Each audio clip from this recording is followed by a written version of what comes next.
মৃত ব্যক্তিকে স্বপ্নে দেখলে কি হয়? মৃত ব্যক্তিকে আপনি যদি স্বপ্নে দেখেন তাহলে সেক্ষেত্রে দুইটা অবস্থার কোনো একটা হবে। আপনি হয়তো আপনার মৃত ব্যক্তি নিকটাত্মীয় বাবা মা বা কাছের কেউকে দেখেছেন, দেখার পর আপনার মধ্যে অস্থিরতা কাজ করছে, তিনি কষ্টে আছেন এমনটি বোঝা যাচ্ছে। ধরুন তিনি খুব ক্ষীণকায়, খুব চিকনা, ক্ষুধার্ত, কষ্ট পাচ্ছেন, আপনার কাছে কিছু চাচ্ছেন বা এমন কিছু যেটা দেখে আপনার মানসিক অস্থিরতা বেড়ে গেছে, আপনি মনে করছেন তিনি বোধহয় কষ্টে আছেন।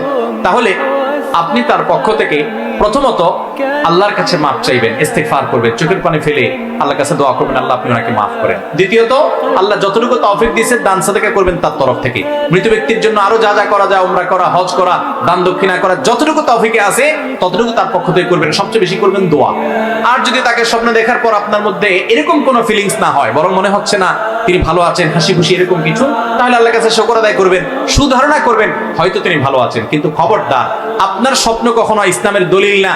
আপনি স্বপ্নে কাউকে দেখলেন যে হ্যাঁ সে এরকম কোন পরিস্থিতি আছে, বোধহয় সে আযাবের মধ্যে আছে, এটা দিয়ে আপনি ফতোয়া দিয়ে দিলেন যে লোকটা জাহান্নামে আছে, এরকম করার কোনো সুযোগ।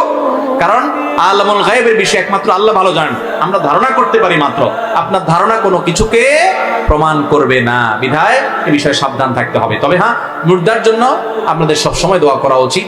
এ ধরনের পরিস্থিতি হলে তাদেরকে বেশি দেখলে আরো বেশি দোয়া বাড়াবো এবং তাদের জন্য আমরা আল্লাহর কাছে মাগফিরাত চাইবো, দান সাদাকা করবো।